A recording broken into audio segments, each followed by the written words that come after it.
In response, the United States is going to continue to support Ukraine, help give them things that they need to better defend themselves. As part of all that effort, we've got an upcoming package here, which will be the 39th drawdown. Okay, I used to be so nervous about like eating out alone, but I just came here and got a chicken sandwich all on my own, and I don't care. Judge me, loser. Why? Because fuck them, that's why. I think if X is going to be a free speech platform, it needs to be a free speech platform. Would you let Nick Fuentes back on? Yes. Absolutely. Really? A white supremacist anti-Semite? Yeah, as long as he doesn't break the rules. Well, those are breaking the rules. No, having views, having thoughts in your head is not against the law. What about or saying breaking the rules on his show? If you say things on the platform that violate the platform, and if you promote your show and you say them on your show, well, if I started spewing white supremacist stuff now in front of you, right, and I then tweeted a link to the show, you'd be happy with that? I'm not saying I would be happy with it, but I wouldn't want you banned from X for that. Really? So I could look down the barrel of this camera and say I think all black people should be thrown out of this country. Watch how they clip this one. Well, no, okay. So someone will clip it, right? And I could say that. Yes. And then I could tweet a link to this show to promote the show. Yes. And you would think I should stay on X. Yes. I would support your right to free speech. Wow. Yes. Senator Graham, you have heard of the gay Senate staffer that recorded himself having relations with another man in the Senate Judiciary Room. Do you have any comments? Yes, I've personally reviewed the evidence. I went frame by frame analyzing everything late into the night. I cleared my schedule, but don't worry, I sent all my aides and other staff members home first, so I wasn't distracted. So, did you come to a conclusion? Oh, I came many times. I fucking knew it. Inflation I think it's a thing. I mean, there are people on CNBC, you can see these CFOs saying, oh my God, we're making so much money. And, you know, put aside oil and gas, which is, their wars. They always do this. Right, but are they just profit-taking? Well, look, just take a look at it. Profits are high.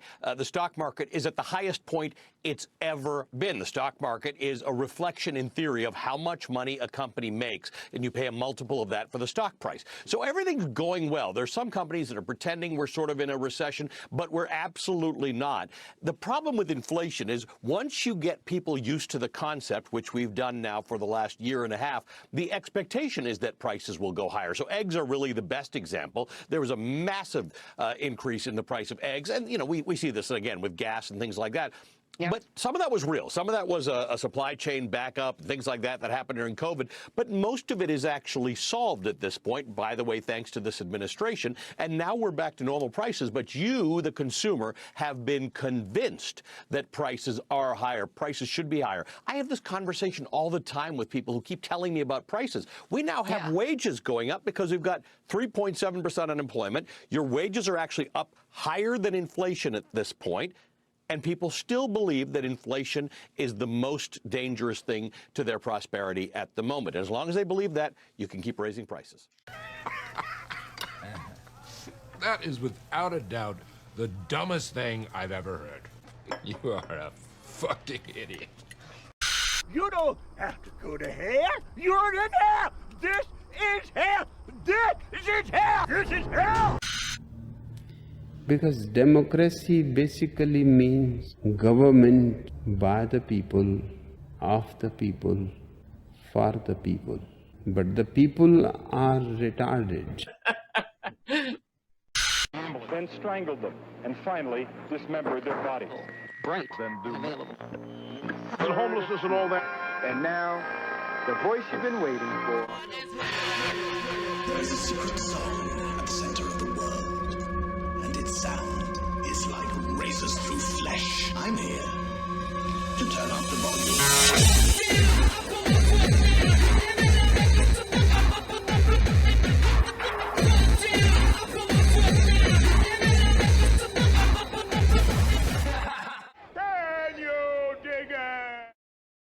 I'm kind of retarded. I can remember over a year and a half ago, all these people assuring us that the Russians have basically already lost. They were saying that the ruble is gonna crash and burn any day, and the Russians were running out of weapons. It's gotta seem obvious to anyone by now. That was bullshit. And Zelensky came back to the US this past week to beg for more money. And he does an interview with Brett Baier basically telling us, you don't need to build roads or infrastructure, you need to send all your money to us. What do you say to critics who are saying that? I say such person from government or mayors think about the war, think about how to defend our people. Don't travel through the world each day. Travel to the front line. Ask people, ask soldiers what they need. Do this. Not build roads for today. Don't do it. Spend all your money to the weapon, to the drones, to the society, to the pensions, and etc. And don't cry. What an asshole! Because you're leaders, and that's it. That's why we are, and that's why we stay, because mostly people are not crying. People stay and fight against Putin. And we don't have any enemies in our country. We can't have time for this. And we don't have it. We have only one enemy. This is Putin. And that's it. But you'll stand from democracy going forward? Yes, of course. And of course, because we are really defending democracy and we are really defending freedom. Mr. President, we appreciate your time, and we'll continue to follow the war. Thank you so much. And of course, Brett Baier didn't push back at all. He just goes, oh yeah, you guys are fighting for democracy. Yeah, let's not talk about the fact that he outlawed all the other political parties, canceled the presidential election, went after the Orthodox Church, but yeah, he's fighting for freedom and democracy. And the new Speaker of the House is at least pretending like he gives a shit about transparency and accountability of where the fucking funding is going, and saying that we're not sending any more money until we do something about the wide-ass open border we got down south. Thank you all for being here. Just had a good meeting with President Zelensky. I reiterated to him that we stand with him and against Putin's brutal invasion. The American people stand for freedom, and they're on the right side of this fight. I have asked the White House since the day that I was handed the gavel as Speaker for clarity. We need a clear articulation of the strategy to allow Ukraine to win. And thus far, their responses have been insufficient. They have not provided us the clarity and the detail that we requested over and over since literally 24 hours after I was handed the gavel as Speaker of the House. And so what the Biden administration seems to be asking for is billions of additional dollars with no appropriate oversight, no clear strategy to win, and none of the answers that I think the American people are owed. I have also made very clear from day one that our first condition on any national security supplemental spending package is about our own national security first. The border is an absolute catastrophe, and this is because of the policies of this White House and this administration. We had 12,000 illegal crossings on one day last week alone, on Wednesday. We have almost now 280 known terrorists that have been apprehended at the border. None of this counts the gotaways. If you add the numbers up, it's almost 7 million people who have been encountered at the border just since President Biden took office, and at least 2 million gotaways. This is twice the population of my state of Louisiana. And it's also worth noting that that number of 2 million gotaways is a guesstimate. They really don't know exactly how many people got away because they fucking got away. And I'm sure they'd have no reason to lowball that number. We have human trafficking and all the other terrible things. In the last 3 months, October, November, December alone, we've had more illegal crossings at the border than in any entire year during the Obama administration. The American people see this. They feel it acutely. They see all the terrible societal ills that come from this, and it must be addressed. So I've made this very clear, again, from the very beginning when I was handed the gavel. We needed clarity on what we're doing in Ukraine and how we'll have proper oversight of the spending of precious taxpayer dollars of the American citizens.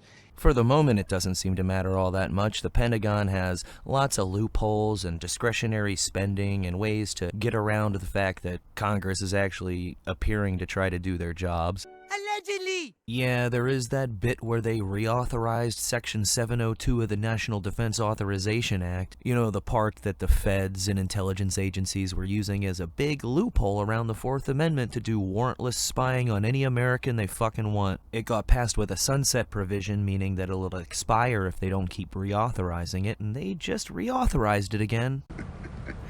What a bunch of fucking bullshit.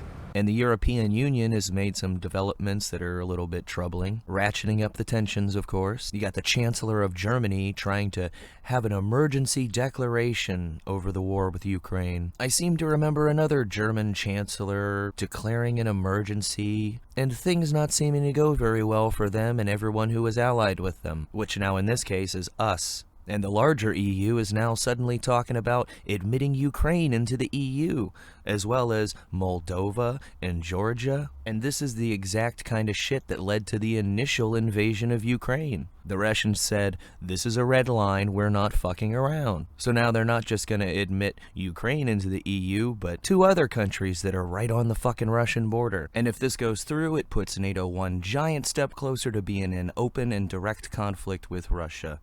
Why would you do that? Not exactly the greatest idea, considering it's NATO that's been depleting their weapons stockpiles faster than they can replenish them. Not to mention that we've got this new Middle Eastern front, on top of the tensions with China over Taiwan, the tensions with North and South Korea, and now this shit popping off in South America with Venezuela trying to take part of Guyana. But hey, I'm sure it's nothing to worry about. Let's just keep talking about the Senate staffer that got caught getting his shit shoved in the Senate hearing room. That's way more important to talk about, right? And something else that's probably getting more attention than it really needs is these 2 new movies whose trailers have got people shitting bricks. One is the Obama-produced Leave the World Behind on Netflix. You got a family who's on vacation, and then the same kind of cyber pandemic that Klaus Schwab and the other world economic fuckheads have been telling us is coming happens. And everybody's freaking out about this one line where the chick says, oh, you know, if the world goes to shit, trust shouldn't be doled out easily to anyone, especially white people. So all these people are pearl clutching. But it's like, are you kidding me? That's just par for the course these days. I'm much more interested in the predictive programming aspect of this. It's priming the pump, planting that seed in people's minds subliminally and subconsciously, so that when this shit does happen, and it will, it won't be too much of a shock. But there's also the element of framing the people that are prepared. In this movie, it would be Kevin Bacon, as being some kind of bad guy because he had the foresight to actually be ready for some shit to go down, and how he's just a greedy son of a bitch because all he cares about is him and his family. Which is exactly the way they want people to think when it does happen. And there's also the concept of revelation of the method, whereby many people believe that the elite have to kind of throw it in your face what they're about to do to you, because then if you do nothing to stop it, well, you kind of deserved it, didn't you? Thus freeing themselves from the bad karma or juju or whatever you want to call it. A lot of people end up believing they're experiencing life imitating art, when really these ideas and concepts are put there on purpose as a sort of foreshadowing. And the other movie is this Civil War thing coming out in April. The trailer for it dropped this past week, and I gotta say, the craziest thing to me was seeing fucking Ron Swanson playing the President of the United States. That just seems really strange to me. The most anti-government libertarian kind of character ever, and here he is the president presiding over a civil war. And in a way, this movie is doing the exact same thing. Priming that pump, getting people ready for the fact that no matter how the next year goes, it's undoubtedly going to turn into a chaotic series of events. I mean, think about it. Even if the election does end up being Trump v. Biden in a rematch, if Trump gets elected, people are going to lose their shit. There's going to be violence all over the place. Cities are going to burn. If they decide to pull a... keep this reanimated corpse in there for another 4 years, there's going to be chaos. Pretty much no matter what happens, there's going to be chaos. Okay. What kind of American are you? That's exactly what the system wants. You don't know? They want to be able to come in at the end of the day and swoop in as the saviors and say, listen, all this freedom is the problem. We're going to need to clamp down on a little bit of that freedom for your safety, because look how chaotic and messy and violent things got when we gave people too much freedom. The same with the cyber pandemic. At the end of the day, they're going to come back in and say, oh, this open and free internet is the problem. Not the fact that they connected all of our critical infrastructure to this internet. No, it's the fact that we had the ability to talk to people freely. So we're going to clamp down on that. And you'll see him try to push this internet ID that Haley let out of the bag a little too early. It kind of reminds me of that Mitt Romney-Obama debate in 2012 where Romney said the greatest national security threat is Russia. That was him just saying what was coming a little bit too soon, blowing his wad a little too early. He sounded stupid at the time, but really it was just foreshadowing of the bullshit they were about to push in the coming years. But between World War III, the election chaos, a cyber pandemic, all of these things are going to be the perfect trigger to burst the massive debt bubble. And they'll be able to blame all the financial chaos on all the other craziness going on. It won't be the fact that they printed trillions of dollars out of nowhere, massively inflating our currency. No. The problem will be Russia or those evil right-wing extremists. But in this coming year, we're looking down the barrel of some really hectic shit going down. 2024 might end up being the craziest year I've seen in my entire life. We can do our best to get ready for it, but there's really no way to ever be fully prepared for what we're about to see happen. But those little bits of preparation could end up making a big difference down the road. One thing I would urge you to consider is some kind of home alarm system that isn't connected to the grid. You know, if you have ADT or even Simply Safe, what does that rely on?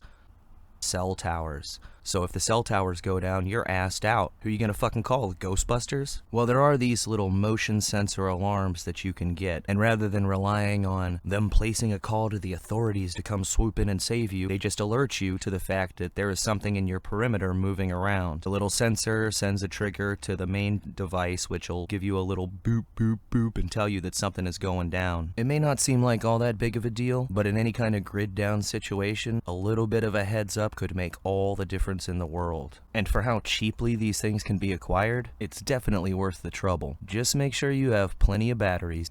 Slancha.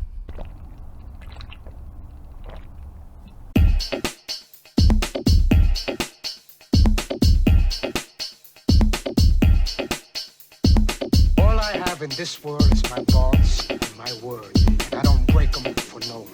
You understand? So say good night. To the bad guy.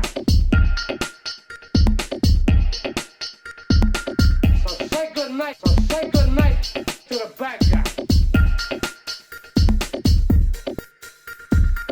So say good night to the bad guy. So say good night to the bad guy. Come on.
Cover your mouth.